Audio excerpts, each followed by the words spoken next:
안녕하세요. 김건우 목사입니다. 11월 24일 수요일 아침입니다. 오늘은 6장부터 어제 큐티 본문인 10장까지를 살펴보려고 하는데요. 기드온, 돌라, 야일 이렇게 3명의 사사가 등장하지만 6장부터 9장까지가 기드온과 그의 아들 아비멜렉, 기드온 집안의 이야기이기에 기드온 이야기에 집중해 보려고 합니다. 가족의 이야기를 하나의 단위로 본다면 기드온 이야기는 사사기에서 가장 많은 분량을 차지하는 이야기입니다. 기드온과 아비멜렉의 이야기는 단지 한 집안이기 때문만이 아니라 뗄 수 없이 연결된 하나의 이야기이기도 하고 사사기 전체의 구조에 있어서 전환점이 되는 의미 있는 이야기이기도 합니다. 서론과 결론을 제외한다면 기드온의 이야기는 사사들의 이야기 한가운데 배치되어 있는데요. 많은 학자들은 그 이유를 기드온 집안의 이야기가 일종의 전환점이 되기 때문이라고 분석합니다. 기드온 이야기 앞에는 비교적 긍정적인 사사들, 온니엘, 에훗, 삼갈, 드보라 이렇게 4사사의 이야기가 기록되어 있는데요. 그들의 이야기를 읽어보면 특별한 실수나 과오가 없습니다. 반면 기드온 이후의 사사들에게서는 부정적인 면모들이 발견되죠. 기드온 이후의 사사는 돌라, 야일, 입다, 입산, 엘론, 압돈, 삼손 이렇게 7명인데요. 돌라와 야일의 이야기는 5절, 입산, 엘론, 압돈 3사람의 이야기는 단 8절에 기록되어 있고 나머지는 모두 입다와 삼손의 이야기입니다. 그런데 이 2사람은 이스라엘의 구원자라고 부르기에는 부족함이 많이 보이는 사람들입니다. 기드온 전후로 사사들의 분위기가 달라지고 있는 것이죠. 이러한 변화는 기드온의 이야기에서 아들 아비멜렉의 이야기로 전환되는 과정에서도 나타나고 있습니다. 기드온은 바람직한 모습과 그렇지 않은 모습이 뒤섞여 있는 인물이었지만 아비멜렉은 명백히 부정적인 인물이거든요. 이미 충분히 어둡고 절망적이었던 사사시대가 더 어두워지고 있었던 것입니다. 기드온의 이야기는 대체로 사사기의 전형적인 패턴을 따르고 있습니다. 드보라의 활약으로 말미암아 가나안을 물리친 이스라엘은 40년간의 평화를 누립니다. 하지만 그들은 또다시 여호와의 목전에서 악을 행하였고 진노하신 하나님은 미디안의 손에 7년 동안 이스라엘을 넘겨주십니다. 하나님의 심판은 무서웠습니다. 때문에 미디안의 폭정과 궁핍과 가난에 시달리던 이스라엘 백성들은 하나님께 부르짖게 되죠. 이 부분에서 사사기의 전형적인 패턴에 살짝 변화가 생기는데요. 하나님은 곧바로 사사를 보내 구원하지 않으시고 한 선지자를 통해 이스라엘을 책망하십니다. 내 말을 듣고 순종하지 않았기 때문에 너희는 이런 고생을 하는 것이다 말씀하시죠. 그런 다음 여호와의 사자가 기드온에게 나타나 그에게 사사로서의 사명을 주십니다. 여호와의 사자가 했던 첫 마디는 이런 말씀이었어요. 큰 용사여 여호와께서 너와 함께 계시도다. 솔직히 기드온은 큰 용사라고 불리기에는 너무도 소심하고 겁이 많은 사람이었습니다. 그런데 왜 하나님은 큰 용사라고 부르시는 걸까요? 한글 성경과는 다른 히브리어 원문의 어순을 주목할 필요가 있습니다. 한글 성경에는 큰 용사여라는 호격이 먼저 나오지만 히브리어로 보면 하나님이 너와 함께 계시도다라는 문장이 먼저 나오거든요. 그러므로 기드온은 하나님이 함께 하신다는 전제 아래에서 큰 용사인 것입니다. 저와 여러분도 마찬가지라고 생각합니다. 우리의 소심함과 연약함을 극복하고 큰 용사로 살 수 있는 방법은 하나밖에 없습니다. 우리와 함께 하시는 여호와 하나님을 떠나지 않는 것입니다. 하나님의 뜻을 따르며 순종과 신뢰의 삶을 사는 것입니다. 연약하고 소심했던 기드온은 우리가 생각하는 사사라는 이미지와는 거리가 먼 사람입니다. 여호와의 사자가 그를 찾아와 말씀하셨을 때 그는 시대의 상황에 절망하여 주저앉아 있었습니다. 때문에 하나님의 부르심에 아멘하지 못했습니다. 하나님은 그런 기도원을 책망하지 않으시고 내가 반드시 너와 함께 할 것이며 너는 미디안 사람을 손쉽게 물리칠 수 있을 것이라고 약속하셨습니다. 그러나 약속의 말씀만으로는 용기를 낼 수 없었던 기드온은 하나님께 표징을 구했고 하나님은 그가 준비한 제물을 불로 태우십니다. 표징을 주신 후에 미디안과 싸우기 전에 먼저 내 아버지 집에 있는 바알의 제단을 헐고 아세라 상을 찍어버리라는 명령을 주시는데요. 6장을 읽어보면 기드온의 아버지는 영향력이 있는 지역의 유지였고 우상을 섬기던 사람이었던 것 같습니다. 기드온 역시 영향을 받지 않을 수는 없었을 테니 여러모로 기드온은 사서로서 자격을 잘 갖춘 인물로 보이지는 않습니다. 그러니 주님은 몽당 연필과 같은 부족하고 결함이 많은 자들을 들어 당신의 역사를 써 내려가신 것입니다.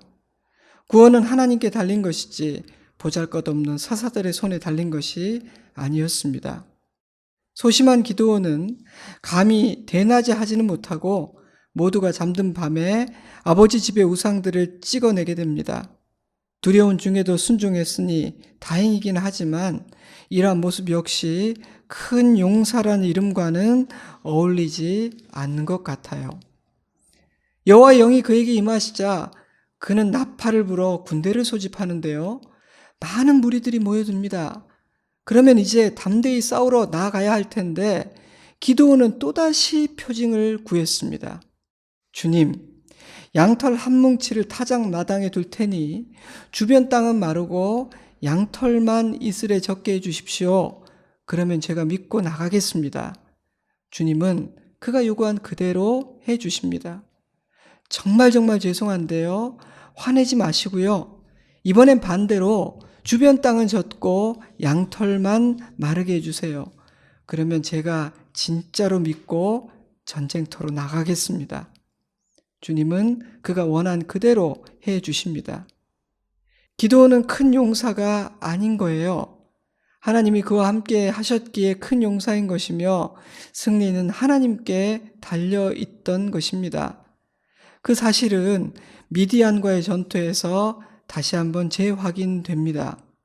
두 번의 표징을 본 기드온은 전쟁에 나갈 채비를 합니다. 그런데 하나님께서 싸우러 나가는 군대의 수가 너무 많다고 하십니다. 근데 사실 많은 게 아니었어요. 이스라엘 군대는 32,000, 미디안 군대는 13만 5천인데 뭐가 많습니까? 아마도 기드온의 눈에 32,000도 부족한 숫자였을 거예요. 그런데 하나님은 많다 하시니 기드온은 속이 탔을지도 모르겠습니다. 그런 기드온의 마음도 몰라주시고 하나님은 그 수를 줄이시더니 결국 300명만 남기십니다. 우리는 흔히 기드온과 300용사라고 부르죠. 그런데 성경에는 용사라는 이름이 없어요. 때문에 기드온과 300명의 보통 사람들이라고 불러야 한다는 학자도 있습니다. 우리는 남은 300명이 자격을 갖춘 특별한 정예병이라고 생각하는 경향이 있지만 성경에는 그런 증거가 보이지 않기 때문입니다. 그러니 그들에게서 용사다운 특징을 찾아내려는 시도는 그리 바람직한 묵상의 방향이 아닌 것 같습니다. 핵심은 말도 안 되게 적은 숫자입니다. 300대 13만 5천, 인간의 상식으로는 절대 이길 수 없는 싸움을 하나님이 함께 하심으로 이길 수 있었다는 사실이 이 전쟁의 핵심인 것입니다. 300이라는 숫자에 마법이 있는 것도 그들이 용맹한 정예의 군이었던 것도 아닙니다. 그런데 주님이 주신 전략은 더욱 황당무계했습니다. 칼과 창과 방패가 아닌 나팔과 빈 항아리와 횃불을 들고 싸우라고 하셨으니까요. 겨우 300명이 그것도 아무런 무기도 없이 이건 가서 죽으라는 말씀 아니겠습니까? 멋지게 순교하라는 것 같이 느껴집니다. 하지만 하나님은 이 전쟁의 승리를 통해 하나님이 분명히 깨닫고 알기를 바라신 것입니다. 기도는 온전히 순종했고 완벽한 승리를 거둡니다. 저는 순종이 완전할수록 승리도 완전해지는 것이 아닐까 그런 생각이 들었습니다. 사랑하는 성도 여러분, 저와 여러분의 순종이 점점 더 온전해지기를 주님의 이름으로 축복합니다. 아멘. 하나님은 이러한 과정을 통해 이스라엘이 여호와를 경외하는 백성 되기를 바라셨고 기드온이 그 선봉에 서서 백성들을 잘 인도하기를 바라셨습니다. 그런데 기드온이 변합니다. 8장에서는 변질된 기드온의 모습이 그려집니다. 그는 도망치는 미디안 족속들을 뒤쫓아 그들을 멸절시키는데요. 그 과정에서 인간적인 복수심과 잔인함을 보입니다. 더 심각했던 사실은 자신을 거역했다는 이유로 동족을 잔인하게 죽인 일입니다. 이스라엘의 구원자로 세우신 사사가 오히려 동족을 죽이고 압제하는 자가 되었다는 사실은 충격적입니다. 게다가 사사는 한 시대에 쓰임받고 조용히 사라져야 하는 인물임에도 불구하고 기드온은 탈취한 보물들로 치부하고 자신의 아성을 쌓게 됩니다. 사사기 8장 29절에서 32절은 기드온의 삶에 대한 결론적인 요약인데요. 그에게는 아내가 많아 아들이 70명이나 되었고 첩이 있었는데 그녀는 세겜 사람이었습니다. 세겜이 가나안의 성읍이었음을 감안하면 하나님의 법을 어기고 가나안 사람과 혼이 난 것 같습니다. 그 세겜 여인에게서 아비멜렉이라는 아들을 얻게 되는데요. 이 아들이 큰 문제를 일으키게 됩니다. 기드온 이전의 사사들이 특별한 과오 없이 자신에게 허락된 사명을 잘 감당한 후 죽은 반면 기드온은 변질되어 이스라엘의 어두운 그림자를 남긴 채 죽게 됩니다. 때문에 그가 죽은 후 이스라엘은 하나님을 잊었으며 우상을 섬기게 되었습니다. 그 뒤에 일어난 일들은 하나님의 심판이었습니다. 로마서의 표현 그대로 그들을 그들의 죄악에 내버려 두신 것이죠. 마음대로 하도록. 사랑하는 성도 여러분, 나는 무엇을 남기고 있다고 생각되십니까? 기드온 사후의 이야기는 핵심만 간단하게 정리해 보겠습니다. 기드온이 세겜 여인에게서 얻은 아들 아비멜렉은 악하고 교활한 사람이었어요. 그는 세겜에서 외가 친척들의 마음을 훔쳐 세겜의 지지를 얻게 되고 기드온의 아들들 70명을 죽입니다. 막내 아들 요담만이 피신하여 홀로 살아남게 되죠. 그런 과정을 거쳐 그는 왕이 됩니다. 형제들을 잔인하게 살육하고 손에 더러운 피를 묻힌 채 왕이 된 그가 잘 될 리가 있겠습니까? 9장을 보면 살아남은 기드온의 아들 요담이 나무의 우화를 통해 아비멜렉과 세겜의 어리석음과 악함을 지적하고 그들을 저주합니다. 아무런 자격이 없는 자를 왕으로 세운 대가를 톡톡히 지불하게 될 것이라고 선포하죠.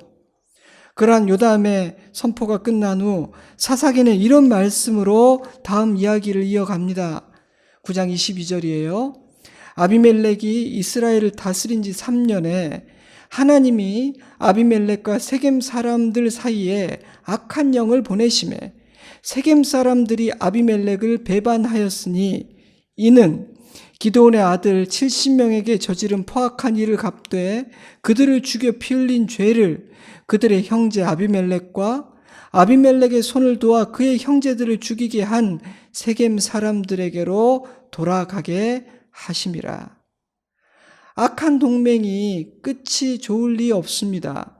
그래서 3년 만에 동맹은 깨어지고 서로가 서로를 치는 일이 시작되게 되죠. 사사기는 그러한 일들 뒤에 하나님이 계신다고 말하고 있습니다. 하나님께서 악한 영을 보내셨다는 표현은 하나님께서 적극적으로 악을 행하게 만드셨다, 악을 조장하셨다는 의미라기보다는 그들이 악으로 달려가는 것을 그냥 내버려 두셨다는 뜻입니다. 너무도 맛있는 먹잇감을 발견한 악한 영이 아비멜렉과 세겜 사이에서 역사하는 것을 막지 않으셨던 것이죠. 그리하신 이유는 무엇입니까? 그들이 저지른 악에 대한 하나님의 심판이었다고 사사기는 말하고 있습니다. 배신과 학살이 난무한 가운데 악한 꾀로 힘을 합쳤던 아비멜렉과 세겜은 서로를 잔인하게 살육함으로 공멸하고 맙니다. 기드온 집안의 이야기, 이 아비멜렉 이야기의 끝은 이렇게 마무리되죠. 9장 56절입니다. 아비멜렉이 그의 형제 70명을 죽여 자기 아버지에게 행한 악행을 하나님이 이같이 갚으셨고, 또 세겜 사람들의 모든 악행을 하나님이 그들의 머리에 갚으셨으니 여룻바알 기드온의 아들 요담의 저주가 그들에게 응하니라. 아비멜렉과 세겜 그 누구도 승자가 아니었습니다. 그들이 잠시 누린 영광은 쉽게 시들어 떨어져 버리는 꽃과도 같았습니다. 그들은 모두 멸망합니다. 사사기는 이 모든 일의 뒤에 하나님이 계신다는 사실을 강조하고 있습니다. 사람들은 종종 하나님의 공의를 의심하며 아무런 일도 행하지 않으시는 하나님을 원망하고 비난합니다. 하지만 여러분, 아무런 걱정하지 마시기 바랍니다. 하나님은 절대 못 본 채 넘어가지 않으십니다. 능력이 부족하여 손대지 못하시는 것도 아닙니다. 충성과 헌신과 믿음에 대해서는 반드시 상을 주시고, 죄와 불신앙과 악에 대해서는 반드시 값을 치르게 하십니다. 그러니 아무런 염려를 하지 마시기 바랍니다. 말씀을 정리하도록 할까요? 기드온의 이야기는 우리에게 많은 교훈을 줍니다. 하나님은 소심하고 자격 없는 사람들을 들어 사용하시는 놀라운 하나님이심을 깨닫게 됩니다. 그러니 자격이 있는지 없는지를 내가 함부로 판단해서는 안 됩니다. 나 자신에 대해서도 다른 사람에 대해서도 동일합니다. 우리는 그저 겸손히 주님의 뜻과 생각을 구해야 합니다.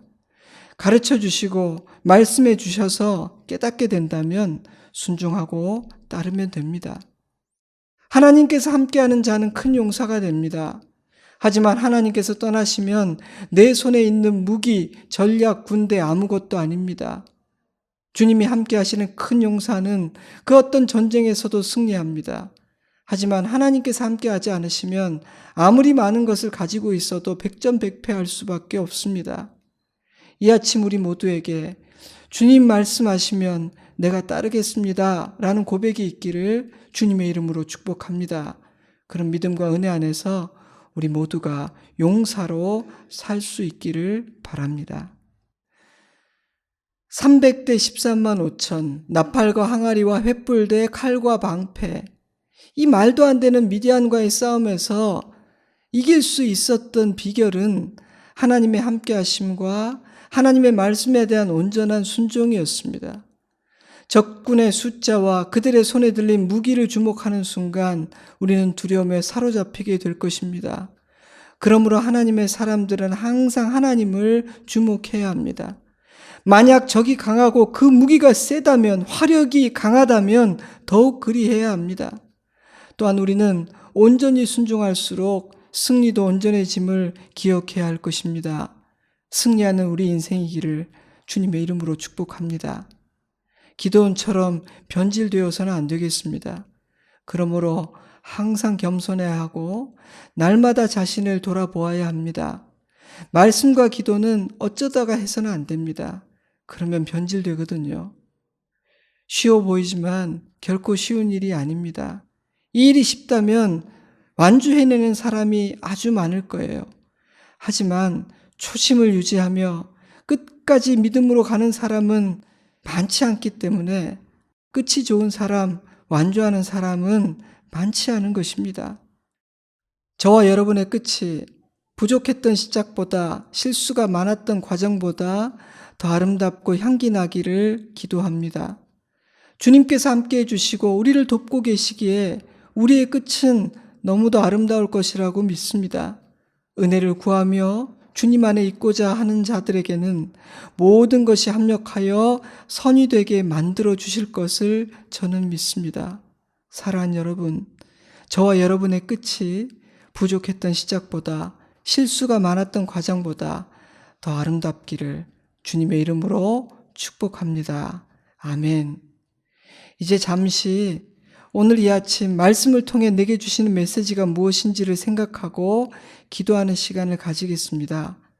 올해 마지막 달 12월을 맞이하게 됩니다. 한 해를 은혜 중에 잘 마무리하는 우리이기를 기도합니다. 저는 주일에 뵙겠습니다. 평안한 하루 되십시오. 주님의 이름으로 축복합니다. 샬롬.